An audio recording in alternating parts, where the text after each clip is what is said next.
Hi students, in today's CET NEET crash course, we are going to discuss about fluid flow. Fluid flow. Some important points that we need to remember before going to take the topic, the questions and answers. Point number one, in the fluid flow, we have two types of flow.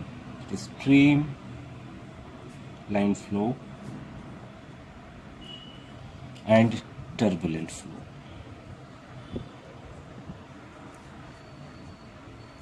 Streamline flow more for a liquid of low density and high viscosity. Low density, low, and viscosity high.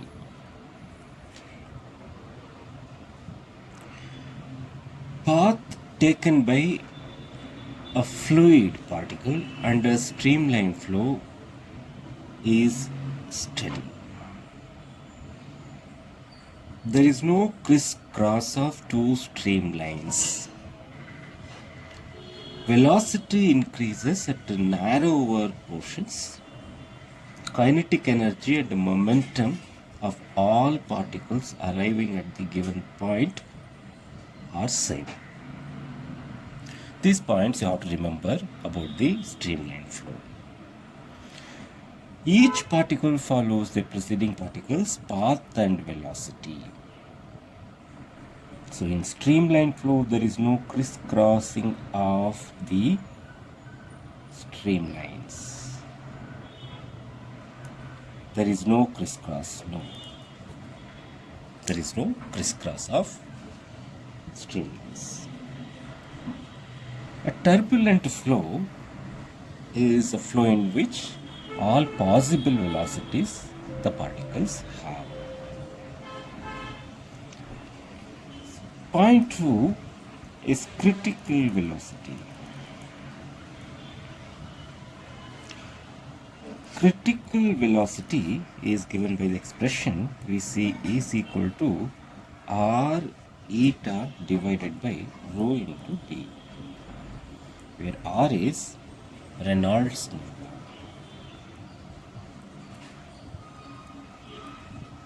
Eta coefficient of viscosity.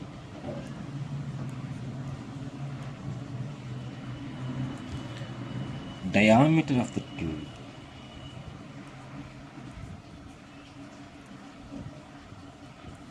Rho, density of the liquid.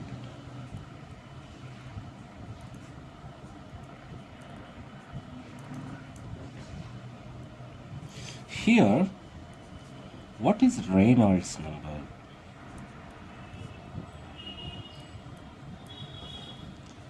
Reynolds number in the same expression, R is equal to Vc rho d divided by eta.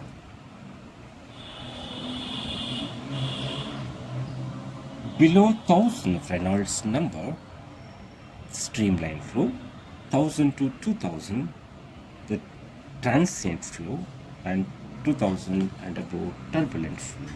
Reynolds number is a unit less, just a number. Another very important theorem or principle we should come across in fluid flow is Bernoulli's principle.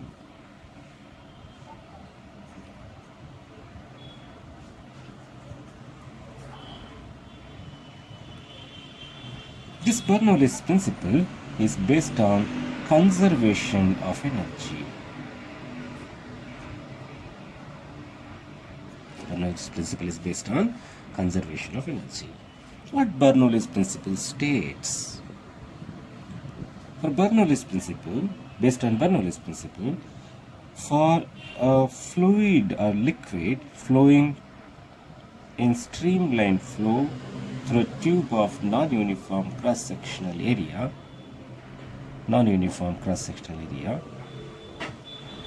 total energy, that is potential energy, kinetic energy,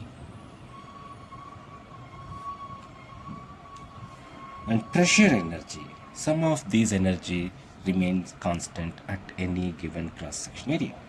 So if this is potential energy and kinetic, this is velocity v1, this is velocity v2, then this is p1, this is p2, then p1 plus rho g h1 plus half rho v1 square equal to p2 plus rho g h2 plus half rho v2 square, that is p plus rho g h plus half rho v square equal to constant.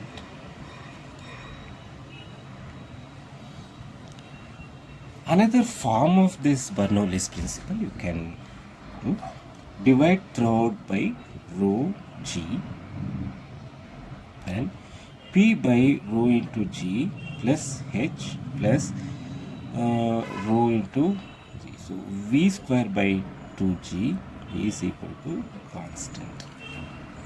Here this is called pressure head. This is called gravitational head.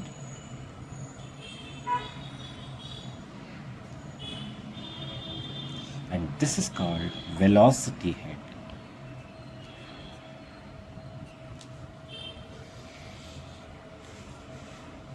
So you need to remember all these points. We will go to next few points that what we should know before going to solve the problems based on this fluid flow part.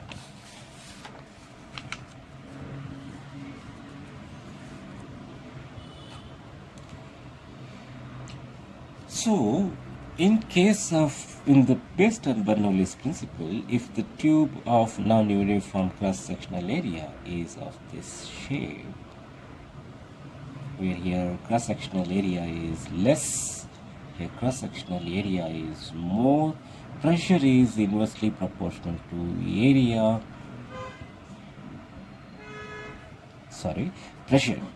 pressure is here, if it is P1, if it is P2, P1 is greater than P2. When the pressure is more, speed, here the speed is more.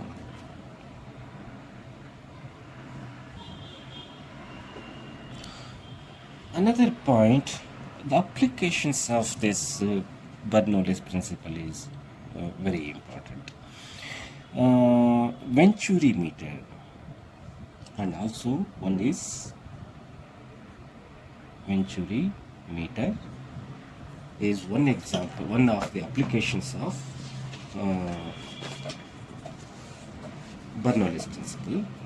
Venturi meter is Q, quantity of liquid flow, is equal to A1, A2, cross-section area of A1, cross-section area A2, into square root of rho g m, where m is the mercury, density of mercury, into h, that is 2 rho g rho mercury into g into h, divided by density of liquid flowing in the tube into A1 square minus A2 square, cross-section area. Now here what are these? If this is a Venturi meter,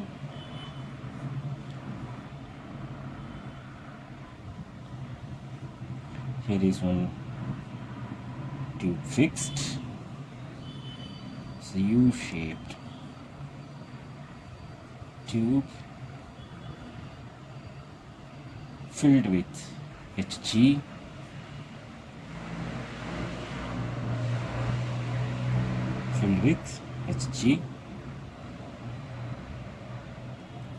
then the height difference is h1 minus h2. Then this is a velocity of liquid flow. This is a cross-sectional area A1, cross-sectional area A2, and this is density of mercury and the density of fluid flowing. Then here Q, quantity of liquid flow through the tube, is equal to QA1 cross-sectional area into A2 cross-sectional area, square root of 2 into rho mercury, measuring instrument mercury, into GH divided by rho L, mercury, the density of the liquid flow, A1 square area of the cross-sectional tube, cross-section of the tube, and A2 square. This is Venturi meter. And one more application is Torricelli's theorem.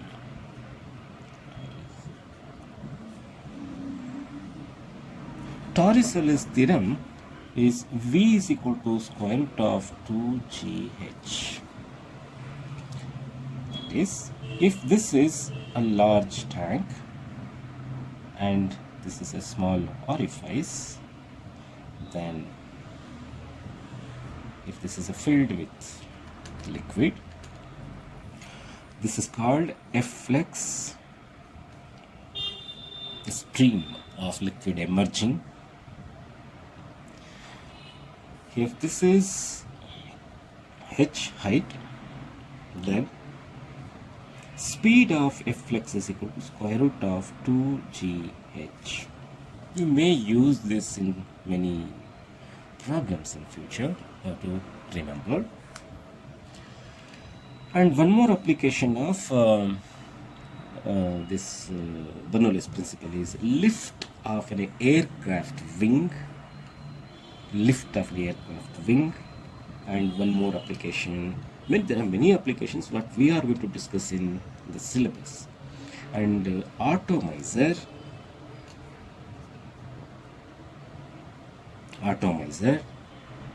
and blowing off the roof during the windy storm. If the roof, this is roof of a house, if the wind blows F with the force F, then it blows off due to the pressure difference. That is also Bernoulli's principle.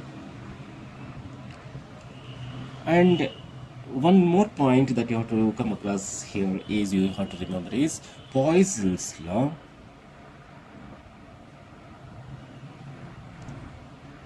Poisson's law.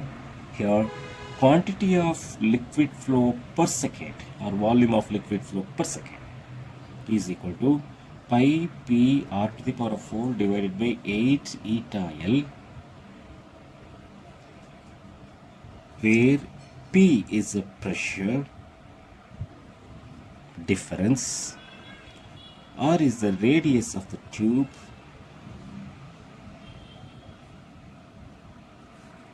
L is the length of the tube,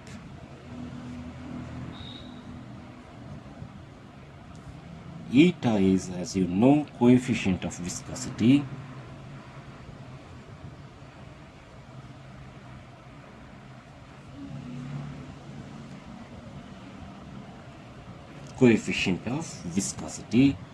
T is a time, volume. Another point I missed out somewhere here at the earlier part is equation of continuity, one of the very important application. Equation of continuity. For a streamline flow, for a liquid flowing through the tube of non-uniform cross-sectional area, the product of area into velocity equal to constant at any given point. That is, velocity is inversely proportional to area. Area decreases, velocity increases. You can briefly bring the notice of the application, like example, like while gardening we will close half of the pipe tube opening, half opening of the pipe, if we want to reach out to the farther plants, the speed increases, right? That is, velocity is inversely proportional to cross-sectional area. These are the few points that we need to know before entering into the topic of solving problems. Carefully watch here. Carefully how to watch. Larger the cross-section, more the pressure. Lesser the cross-section, lesser the pressure of liquid flow. Speed is more, pressure falls. That way you can remember. The speed is more, pressure falls, and speed is less, pressure is more. You can use lots of examples in this case. Say for example, when a train passes on the platform, when we stand, fast moving train passes, then the pressure between the person standing near the train and the fast moving train, the pressure falls and speed of the fluid between you and the train increases. The pressure falls, there is a tendency of the person may then tendency to fall towards a train because the pressure falls. So you should know Venturi meter, you should know Torricelli's theorem, you should know that it is application, atomizer is one of the applications. Poisson's law measures the quantity of liquid flow per second, which is equal to pi p r to the power of 4 divided by 8 eta L. From Poisson's law, few more points we can arrive at. Poisson's law, few more points. What is that Poisson's law? From Poisson's law we can bring it. Volume of liquid flow per second, or Q by T, is equal to pi p r to the power of 4 8 eta L.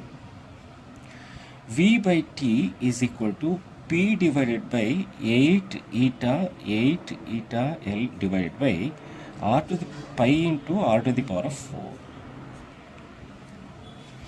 This is quantity of liquid flow per second is equal to pressure divided by 8 eta L by pi r to the power of 4. If you carefully watch this can be a similar equation to Q by T is equal to V by R. You may be wondering that what I am discussing is. Q by T is a charge per time, potential difference and resistance. This is volume per time. Here Q is volume per time. Volume per time. The volume per time flow of liquid increases as pressure difference increases. Charge flowing per unit time increases as potential difference increases. In the place of R, you have 8 eta L pi r to the pi r to the power of 4. Therefore, this is called electrical resistance. This is called fluid resistance. This is one more point you need to know. Therefore, fluid resistance is equal to 8 eta L divided by pi r to the power of 4. Fluid resistance increases as length increases. Fluid resistance increases as viscosity increases. Fluid resistance increases as inversely proportional to r to the power of 4 times. These points let us remember before going to take up the problems. One more topic in the fluid flow that we need to discuss is equation of continuity. We have already discussed, right? And now we have to discuss one more point is viscosity.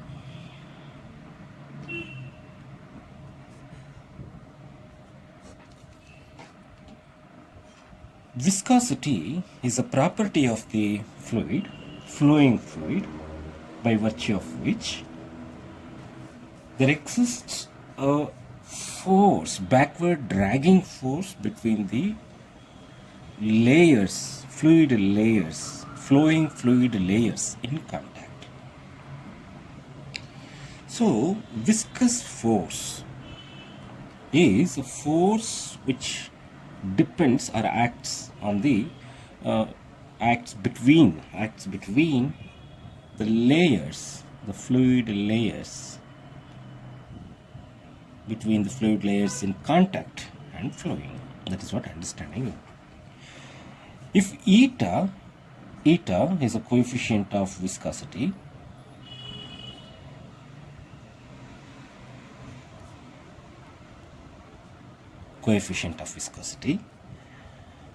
dV divided by dx is a velocity gradient,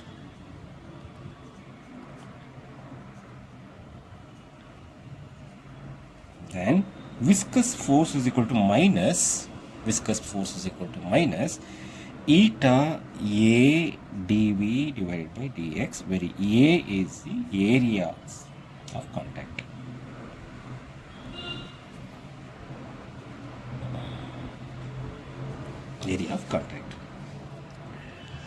So, coefficient of viscosity here, eta, A cross-sectional area of contact, and dV by dx velocity gradient. Viscous force can be compared to the frictional force between the two surfaces in contact when a solid body is dragged over the other body. It's a frictional force. You can compare there. In case of frictional force, you have frictional force is equal to mu into n, where n is a normal reaction. In case of solids, I am talking about. In case of fluids, F is equal to minus eta A into dV divided by dx. In case of friction between the solids, it is independent of like this velocity. It is not does not depend on the velocity of the body solid body which you drag on another body. Here it depends. Area of contact is not dependent factor here, frictional force, but in the viscous force between the layers of fluids, the area of contact is a depending factor. One more point that we need to know is Stokes' law. Stokes' law gives the viscous force acting on the solid spherical body when it is dropped in a long tube containing liquid.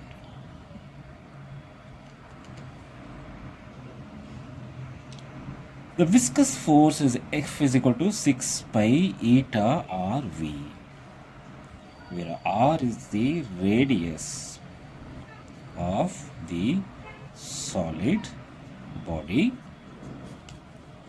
As usual, eta is coefficient of viscosity. V is the velocity of the body, which is moving in the liquid. One more point you have to remember: when a solid body is dropped in a liquid fluid, or initially it accelerates, after some time the net force acting on the solid body, that is downward weight acting on the body, is equal to upward viscous force plus buoyancy force. So net force acting on the body becomes 0. Then the velocity of the body moving down, the body which is moving down, becomes constant. That constant velocity is called terminal velocity. Terminal velocity is equal to 2r square g into sigma minus rho divided by 9 eta, where sigma is the density of the solid, rho density of liquid, r radius of the solid, eta as usual coefficient of viscosity. From this, terminal velocity of any body, if all other factors remain same, directly proportional to radius square. Terminal velocity, if you change if you keep everything constant, if you change the liquid itself to the other type of liquid, they're inversely proportional to nature of the liquid. And terminal velocity, keeping radius and liquid everything constant, then density directly proportional to sigma minus rho, the difference between the density of the body solid and the liquid. Carefully watch while solving problem. What type of problem is that? What should be the condition for terminal velocity? That if the body, you want the body to attain the terminal velocity, the weight of the body must be equal to sum of upward acting buoyant force and viscous force. Upward acting buoyant force and viscous force. So what is that? Weight is equal to upward buoyant force plus viscous force. Based on this, we have got this expression. The expression, what we got terminal velocity, is based on the condition that sum of buoyantic force and upward viscous force is equal to weight of the body. These are few more points that you need to know before we enter into the topic. Next, we will take up the questions one by one, solve the problems from the study material.